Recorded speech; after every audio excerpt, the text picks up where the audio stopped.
Magandang araw mga kaibigan. Pag-usapan naman natin ngayon ang palitan ng maanghang na salita sa pagitan ni Senator Amy Marcos at Senator Chis Escudero. Kalakip nito yung ginagawang Senate hearing sa pag-aresto kay PRRD.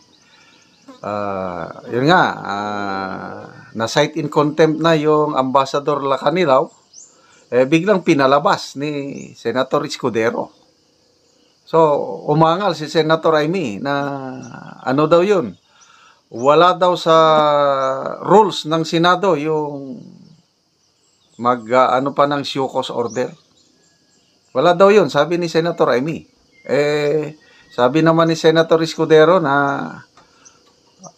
due process lang sinusunod niya, kaya pinalabas kaagad yung Ambassador Lacanilaw na pinakulong ni na Senator Amy.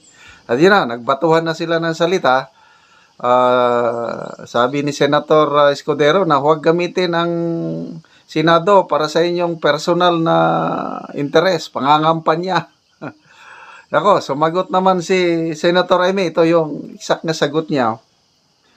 Yung ginagamit para sa politika, yung hearing, nakakatuwa naman kasi alam naman natin na siya ang ambisyoso.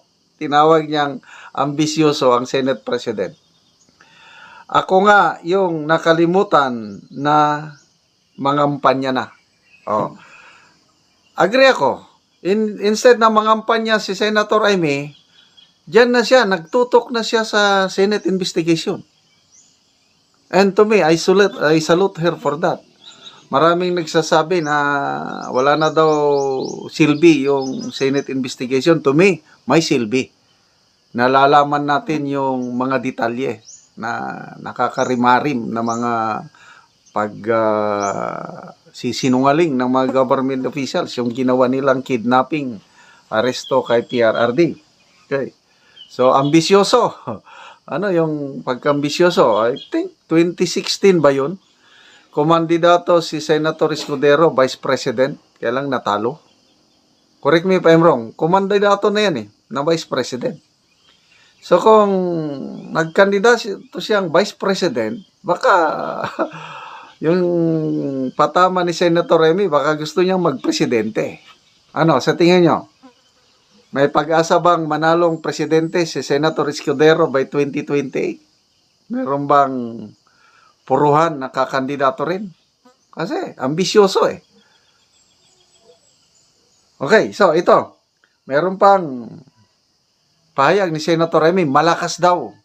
Sobrang malakas daw si Senator Escudero sa Malacanang. Parang ganon. Ito, malakas. Pakinggan natin Palaban itong Senator Amy.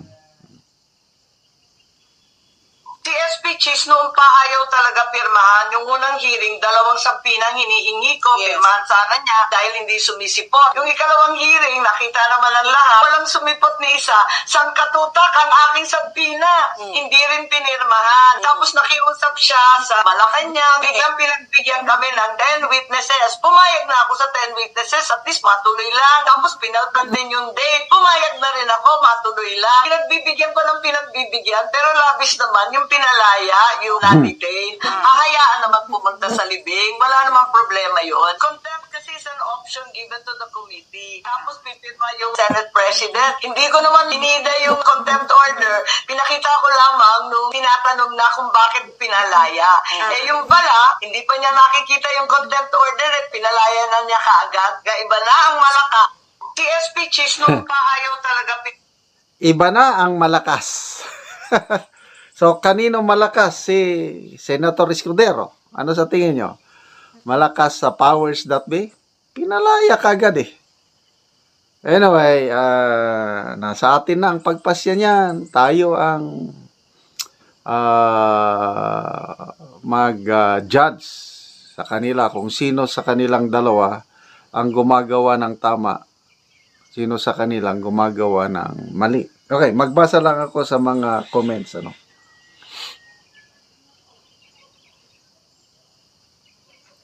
Okay. Castillo Nelly.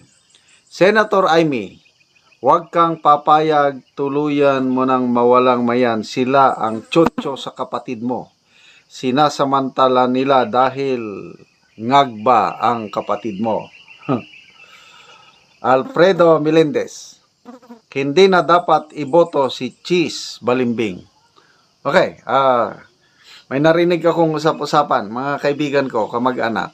Sabi nila, wala na yan si Cheese Escudero, hindi na yan mananalo sa susunod na eleksyon. So, maswerte siya, nanalo siya noong 2022, kaya may termino pa siya sa 20th Congress. But after 20th Congress, tignan natin. Magpre-presidente si BP Inday ngayong 2028. Tignan natin kung saan mapupunta itong mga ano. Okay, Jess Martinez. Buang nani si Cheese, klaro, nakayo tua sa pikas siya.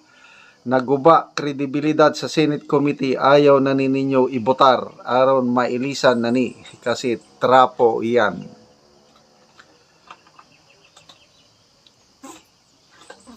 Bahay. Titos Mirabueno. Si Cheese dapat ang i-contempt. He subordinates the stupidity of the resource person. Alejandro Evangelista. Hindi rin dapat si Cheese as Senate President. Tanggalin nyo na yan. Di siya karapat-dapat. Edgar Hailo.